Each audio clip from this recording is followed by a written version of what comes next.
क्या कभी सोचा है कि एक शक्तिशाली एआई जो कमाल की कविता लिख सकता है, जटिल कोड बना सकता है, वो हाई स्कूल गणित के एक मुश्किल सवाल में क्यों अटक जाता है? हाँ, ये होता है। ऐसा लगता है ना कि इतनी क्षमता होने के बावजूद भी कहीं ना कहीं कुछ कमी है। बिल्कुल।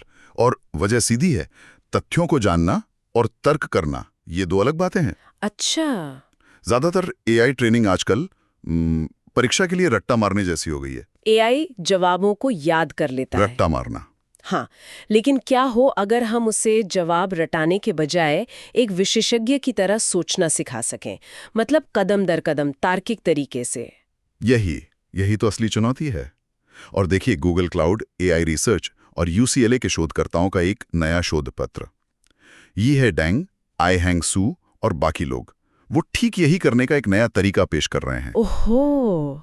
और ये तरीका, मेरा मानना है कि इंटेलिजेंट सिस्टम बनाने के हमारे नजरिए को बदल सकता है। तो आज हम इसी शोध की गहराई में उतरने वाले हैं। हाँ, बिल्कुल। चलिए इसे खोलते हैं फिर। आखिर एआई तर्क करने में संघर्ष क्यों करता है? आपने कहा रट्टा मारता है, पर और क्या तरीके हैं?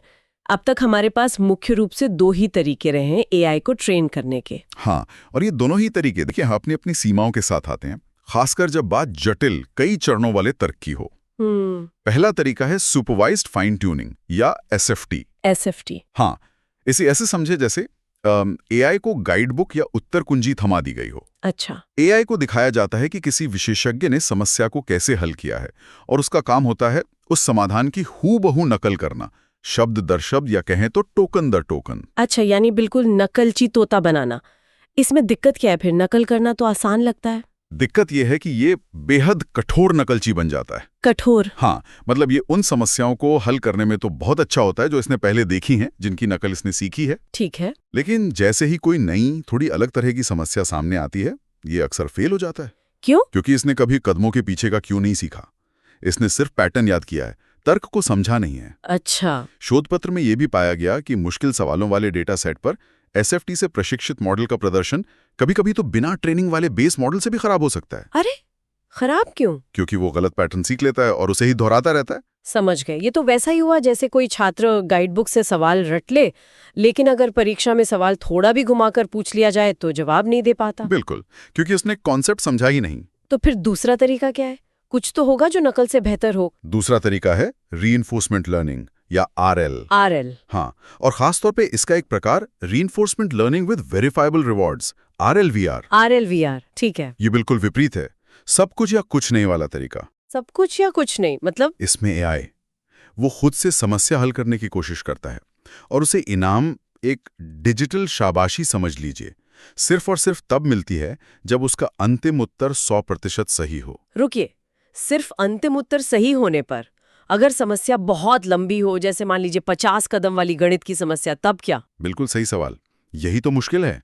कल्पना कीजिए उस 50 कदम वाली समस्या की। हाँ। हर एक कदम का सही अनुमान लगाने की संभावना खासकर छोटे या मध्यम आकार के मॉडल्स के लिए बहुत कम होती है, मतलब लगभग शून्य। हाँ, ये तो है। अगर बीच में एक भी कदम गलत हो गया तो अंतिम उत्तर गलत होगा। सही बात। और नतीजा, एआई को कोई नाम नहीं मिलेगा, कोई पॉजिटिव फीडबैक नहीं, कुछ भी नहीं। कुछ नहीं। उसे ये भी पता नहीं चलेगा कि उसने कहाँ गलती की या कौन से शुरुआती मान लीजिए 49 कदम सही दिशा में थे। ओहो। इसे कहते हैं विरल इनाम, स्पार्स रिवॉर्ड समस्या। विरल इनाम, स्पार्स रिवॉर्ड। हाँ, शोध पत्र में इसे ढार्ड यानी कठिन समस्याएं कहा गया है, और ये जटिल कामों के लिए एक बहुत बड़ी बाधा है। मॉडल को सीखने के लिए पर्याप्त संकेत ही नहीं मिलते, वो बस अंधेरे में तीर चलाता रहता है। समझ गई। जीआरपीओ जैसे एल्गोरिदम इसी सिद्धांत पर चलते हैं और ऐसी मुश्किल समस्याओं पर संघर्ष करते हैं जहां सही जवाब तक पहुंचने की संभावना बहुत कम होती है। यानी एक तरफ है रट्टू तोता एसएफटी और दूसरी तरफ है अंधेरे में तीर चलाने वाला आरएलवीआर, जिसे पता ही नहीं चलता कि निशाना चूक कहाँ रहा है। बिल्कुल सही कहा आपने। तो फिर इस नई रिसर्च का हल क्या है? यहाँ आता है सुपरवाइज्ड रीइंफोर्समेंट लर्निंग या एसआरएल। ये नाम सुनने में तो ये दोनों पुराने तरीकों का मिश्रण लगता है, सुपरवाइज्ड और रीइंफोर्समेंट लर्निंग। हाँ, नाम कुछ वैसा ही लगता है, पर इसका काम करने का तरीका बिल्कुल अलग और मैं कहूंगी बहुत होशियार है। अच्छा, एसआरएल एआई के लिए एक धैर्यवान ट्यूटर की तरह काम करता है। ट्यूटर की तरह? हाँ, ये सिर्फ अंतिम उत्तर सही है या गलत, इस पर ध्यान केंद्रित करने के बजाय उस उत्तर तक पहुंचने की प्रक्रिया पर ध्यान देता है। यहीं पर असली जादू है। प्रक्रिया पर ध्यान, ये कैसे काम करता है? मतलब एक ट्यूटर की तरह कैसे? बिल्कुल। देखिए, एसआरएल समस्या समाधान को सिर्फ एक अंतिम आउटपुट के रूप में नहीं देखता, बल्कि वो इसे तार्किक कार्यों यानी कदमों के एक क्रम के रूप में देखता है। ठीक है। शोध पत्र में इसे विस्तार से समझाया गया है। ये ऐसे होता है, सबसे पहले शोधकर्ता एक विशेषज्ञ से, ये इंसान भी हो सकता है या कोई बहुत शक्तिशाली एआई, उससे एक आदर्श समाधान लेते हैं। फिर वो इस समाधान को तार्किक छोटे छोटे चरणों या कार्यों में तोड़ते हैं। ओके, स्टेप्स में। हाँ, जैसे गणित के सवाल में बीजगणित का एक स्टेप हो गया, या सॉफ्टवेयर बनाने में कोड में बदलाव करने का एक कमांड। समझ गए। इसके बाद एआई को समस्या हल करने के लिए प्रशिक्षित किया जाता है, लेकिन एक एक करके। एक एक करके।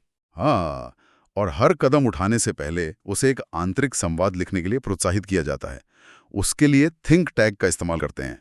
आंतरिक संवाद मतलब एआई खुद से बात करता है? हाँ, एक तरह से ये वैसा ही है जैसे हम कोई मुश्किल सवाल हल करते समय मन में सोचते हैं, अच्छा अब मुझे ये करना चाहिए, या शायद ये तरीका काम करेगा। ये एआई को सोचने और अगला कदम प्लान करने का मौका देता है। अच्छा, ये आंतरिक संवाद वाली बात दिलचस्प है। मतलब एआई सिर्फ कदम नहीं उठा रहा, बल्कि सोच भी रहा है कि क्या कदम उठाना है। बिल्कुल। लेकिन इनाम कैसे काम करता है? आपने कहा कि ये सब कुछ या कुछ नहीं वाला नहीं है। सही पकड़ा। यही एसआरएल की सबसे खास बात है, इसकी इनाम प्रणाली। बताइए। अंत तक इंतजार करने के बजाय एसआरएल एआई को हर एक कदम पर इनाम देता है। हर कदम पर? हाँ, हर एक कदम पर। और ये इनाम सिर्फ सही या गलत का सिग्नल नहीं है। तो फिर कैसा है? इनाम इस बात पर आधारित होता है कि एआई ने जो कदम उठाया वो विशेषज्ञ के उस कदम से कितना मिलता जुलता है। मिलता जुलता। हाँ, सिमिलैरिटी।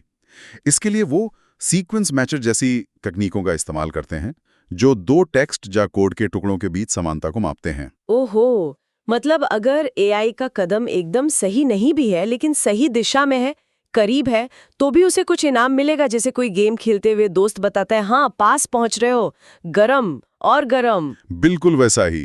क्या बढ़िया उदाहरण दिया आपने।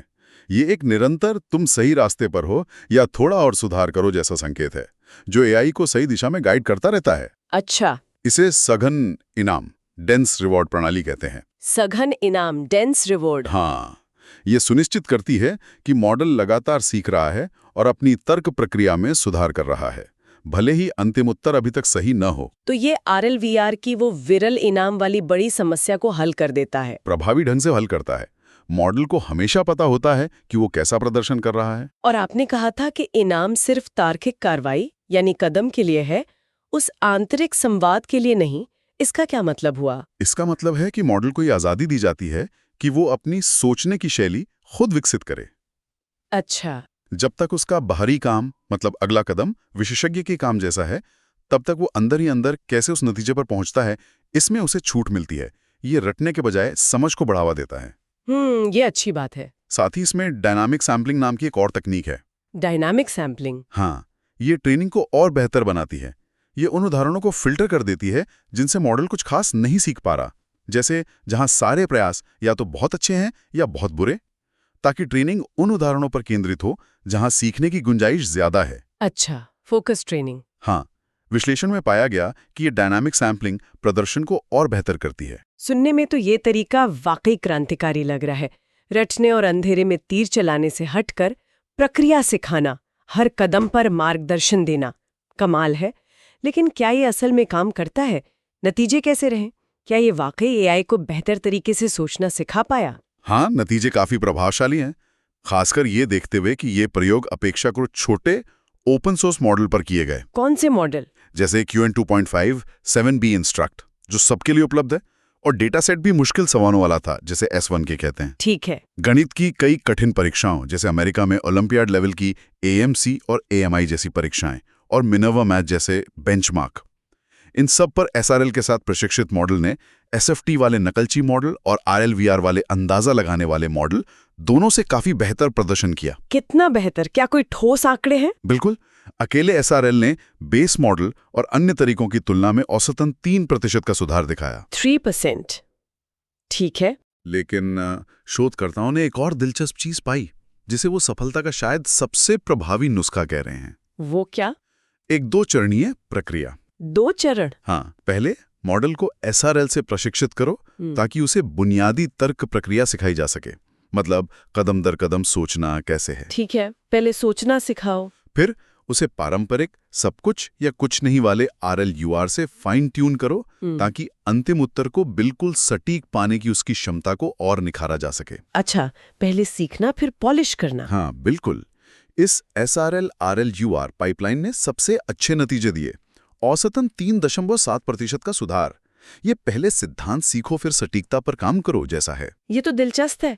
और क्या ये बात भी साबित हुई कि वो जो कदम दर कदम मार्गदर्शन देने वाली बात थी वो वाकई काम करती है? मतलब सिर्फ पूरे समाधान की तुलना करने से बेहतर है? हाँ, ये एक महत्वपूर्ण बिंदु है। शोधकर्ताओं ने इसकी तुलना एक बेसलाइन से की जहां इनाम पूरे समाधान के विशेषज्ञ समाधान के साथ समग्र समानता पर आधारित था। मतलब एक ही बार में पूरे जवाब को देखना। हाँ। हालांकि इसने सिर्फ अंतिम उत्तर पर आधारित RLBR से थोड़ा बेहतर प्रदर्शन किया, लेकिन ये SRL के हर कदम पर मिलने वाले बारीक मार्गदर्शन जितना प्रभावी नहीं था। अच्छा। इससे बात और पुख्ता होती है कि तर्क प्रक्रिया को छोटे प्रबंधनीय चरणों में तोड़ना और हर चरण पर प्रतिक्रिया देना सीखने के लिए कितना जरूरी है। ये तो हुई अंकों की बात, लेकिन स्रोत ये भी बताते हैं कि ये मॉडल सिर्फ ज्यादा स्कोर ही नहीं ला रहे थे, बल्कि परिष्कृत तर्क के संकेत भी दिखा रहे थे। इसका क्या मतलब है? क्या वो सिर्फ लंबे जवाब दे रहे थे? नहीं, बिल्कुल नहीं। ये एक बहुत ही अहम खोज है। बताइए। विश्लेषण में पाया गया कि SRL से प्रशिक्षित मॉडल केवल लंबे या ज्यादा विस्तृत उत्तर नहीं दे रहे थे। उत्तरों की लंबाई का वितरण तो बेस मॉडल जैसा ही था। तो फिर इसके बजाय उन्होंने ज्यादा लचीले और उन्नत किस्म के तर्क पैटर्न दिखाए। जैसे उदाहरण के लिए, पहला अंतर्निहित योजना या इंटरलीव्ड प्लानिंग।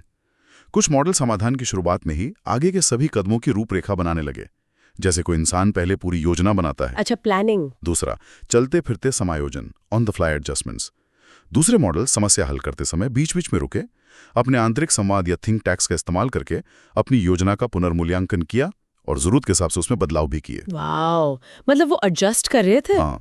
और तीसरा, चिंतनशील सत्यापन, रिफ्लेक्टिव वेरिफिकेशन।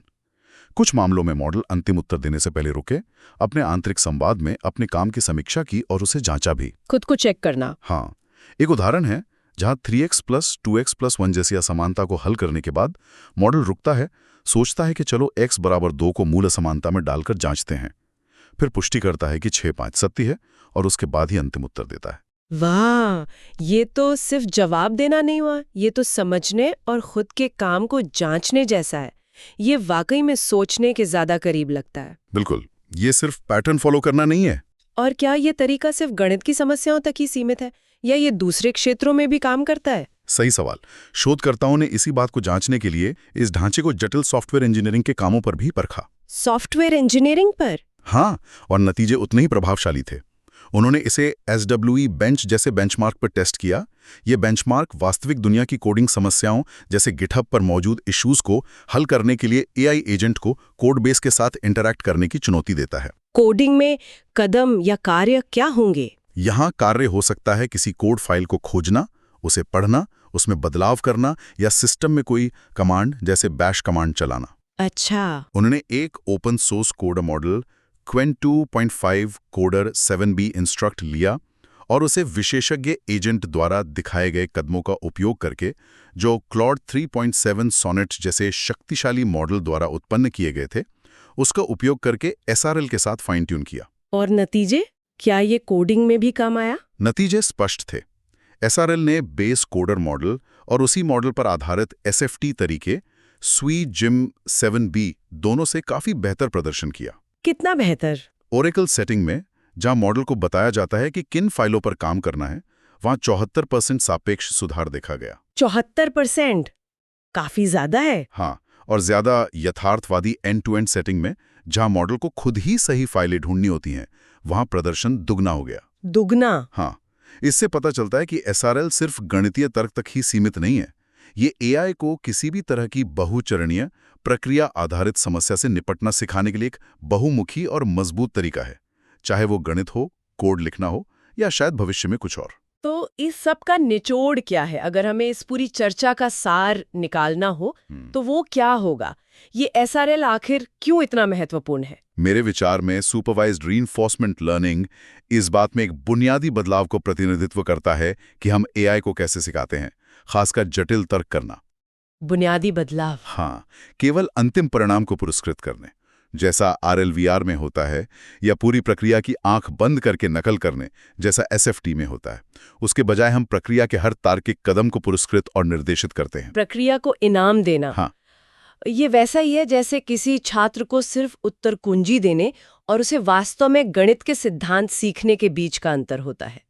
SRL मॉडल को केवल यह नहीं सिखाता कि क्या करना है, बल्कि यह भी सिखाता है कि कदम दर कदम कैसे सोचना है। और इसका बड़ा प्रभाव ये है कि ये छोटे, ज्यादा सुलभ AI मॉडलों के लिए भी उन्नत तर्क कौशल विकसित करने की क्षमता खोलता है। बिल्कुल, ऐसे कौशल जो पहले केवल बहुत बड़े बंद सिस्टम्स में ही देखे जाते थे। सही कहा।